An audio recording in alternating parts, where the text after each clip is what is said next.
Smart side family ndiko kwandinobva. Shivhoman ndiro zita.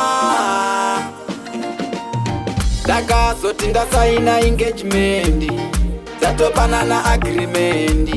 Ndakakachuma pakona, baby akaita kumbundirwa nemonya.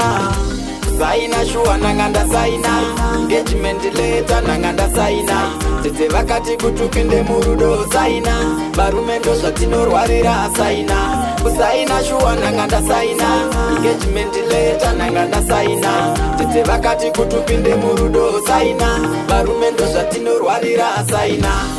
Ndanga ndaseta lefu, kusaziva mumoyo mako uri tefu. Skin chino kandichenjisa turibori mureviwe nema waivimbisa manyepo. Shuwa lafu isili, kutambisirwa nguva nemunhu asiri. Temetmen, ndaiti ndawanawe miri. Zvino manje ndichawana futi anondida aneskiri. Saina shuwa nanga ndasaina, engagement letter nanga ndasaina.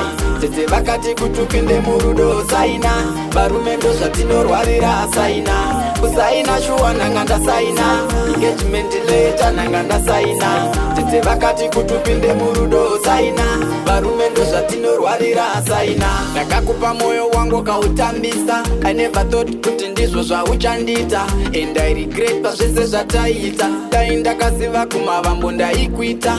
Nai rudo unodarirei mumwe wangu, wasiya chironda pamoyo wangu. Ndaiti zvimwe ndawanawo svovi yangu, ndiye achazova munyaradzi wangu. Saina shuwa nanga ndasaina, engagement letter nanga ndasaina.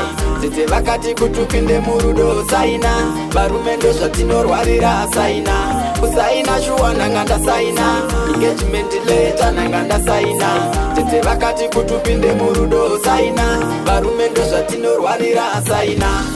Ndanga ndaseta lefu, kusaziva mumoyo mako uri tefu. Skin chino kandichenjisa turibori mureviwe nema waivimbisa manyepo. Shuwa lafu isili, kutambisirwa nguva nemunhu asiri. Temetmen, ndaiti ndawanawe miri. Zvino manje ndichawana futi anondida aneskiri.